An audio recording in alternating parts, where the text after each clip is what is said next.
तो गुरुकुल में तो विद्यार्थी आते हैं, वो तो अनुशासन स्वीकार करते हैं, एप्लीकेशन पे लिख कर देते हैं आप जो कहेंगे मैं करूंगा। कॉलेज में बच्चे एडमिशन लेते हैं, स्कूल में एडमिशन लेते हैं, वहाँ तो फार्म भरना पड़ता है, साइन करना पड़ता है कि मैं अनुशासन में रहूंगा।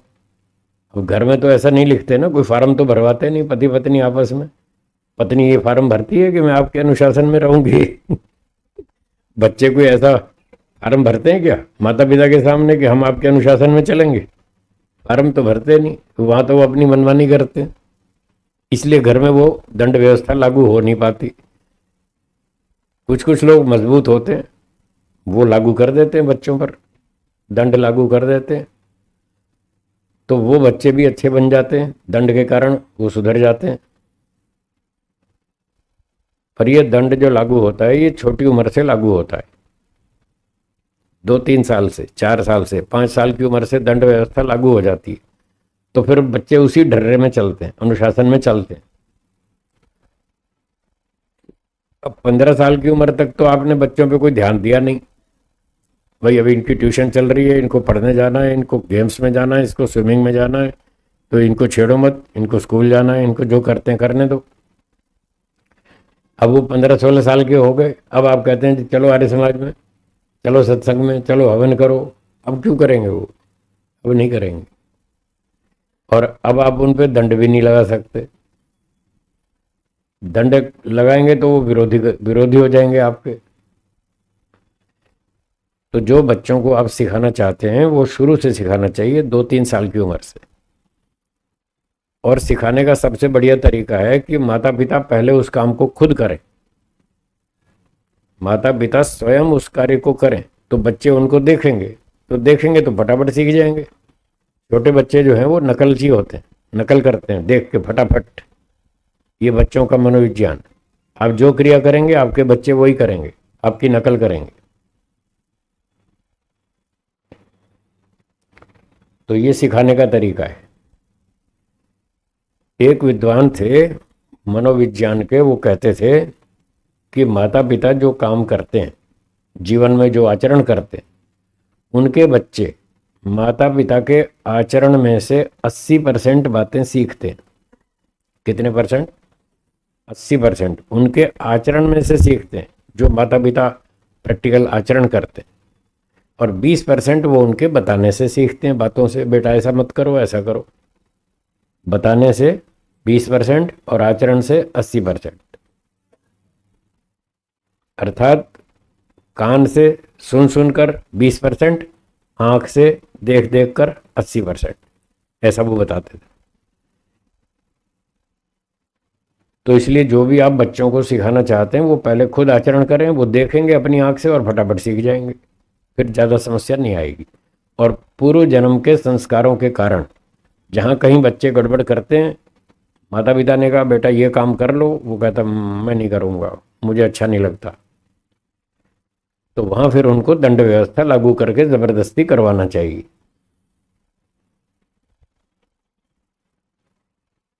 पाँच साल से लेकर 12 साल की उम्र तक। क्या बोला? जो आप बच्चों को सिखाना चाहते हैं सिखा लीजिए, वो सीख जाएंगे। उनके सीखने की उम्र है 12 वर्ष। तो 5 से 12 तक उनको प्रेम से सिखा लीजिए, डांट कर सिखा लीजिए, धमका के सिखा लीजिए, थप्पड़ मार के सिखा लो, खाना बंद कर दो, कोई भी दंड व्यवस्था लागू करो। ज़बरदस्ती उनसे वही काम करवाना है जो आप ठीक मानते हैं। बच्चों की गलत बात नहीं मानना, सही बात सारी मानो, उनकी गलत बात एक भी नहीं मानना। ये अब बच्चों का मनोविज्ञान बता रहा हूँ, ये सब शास्त्रों की बातें। आपने एक बच्चे की एक गलत जिद मान ली, वो कई बच्चे जिद करते हैं, नहीं नहीं बस एक बार मुझे एक बार करने दो, ऐसे ऐसे बहाने करते हो, बस एक बार करने दो। आपने एक बार उसको छूट दे दी तो दूसरी बार फिर करेगा वो। दूसरी बार आप मना करेंगे तो वो कहेगा उस दिन आपने छूट दी थी ना, फिर आज क्यों रोक रहे हैं? वो उस बात का दुरुपयोग करेगा जो आपने एक बार छूट दी। अगर वो गलत काम के लिए छूट मांग रहा है तो एक बार भी नहीं देनी है, एक बार दे दी तो फिर हमेशा के लिए हो गई, फिर वो हमेशा वो गलती करेगा और आप उसको नहीं रोक पाएंगे। तो ये बच्चों का मनोविज्ञान है, उनको एक बार भी छूट मत दो, गलत काम स्वीकार नहीं करेंगे। और उसकी जो बात है, वो जो काम करना चाहता है अगर सही है तो दो, छूट दो, उसको करने दो, उसको पूरा सपोर्ट करो। हाँ भाई ये तुम्हारा काम ठीक है, तुम करो, पूरे उत्साह के साथ करो। गलत है तो उसको ब्रेक लगाओ, एक बार भी छूट मत दो, नहीं तो वो हमेशा के लिए हो जाएगी। तो 12 साल तक बच्चों को प्रेम से डांट के धमका के चाहे जैसे भी सिखा लीजिए, वो सीखेंगे। क्यों? तब तक उनकी शक्ति कम है, बुद्धि कम है। तो अभी उनको माता पिता की जरूरत है, छोटे बच्चों को, वो अकेले नहीं जी सकते बिना माता पिता के, उनको माता पिता की सहायता की जरूरत है। जब तक उनको स्वार्थ है, जरूरत है, तब तक वो उनकी बात मानेंगे। और 13, 14, 15 के हुए तो उनमें ताकत भी आ जाएगी और फिर बुद्धि भी आनी शुरू हो जाएगी, फिर वो आपके सामने तर्क वितर्क करेंगे। क्यों करें ऐसा काम, क्यों करें? आप कहेंगे आर्य समाज चलो, कहेंगे क्यों करें, क्यों जाए? आप कहेंगे हवन करो, कहें क्यों करें? आप कहेंगे संध्या करो, कहें क्यों करें? आप कहेंगे पिक्चर देखने मत जाओ, हमारे सारे दोस्त जा रहे हैं, हम क्यों नहीं जाएंगे? आप पिकनिक पे मत जाओ, हमारे सारे साथी जा रहे हैं, हम क्यों नहीं जाएंगे?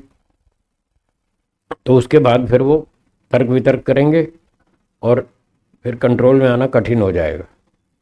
तो 12 तक जो आप सिखाना चाहते हैं सिखा लीजिए। अगर 12 साल तक आपने उनको अच्छी ट्रेनिंग दे दी, रात को जल्दी सोना, सुबह जल्दी उठना, रात को 10 बजे सो जाना, सुबह 5 बजे उठना और नहा धो के तैयार हो जाना 1 घंटे में 6 बजे तक, और फिर हवन करना हर रोज।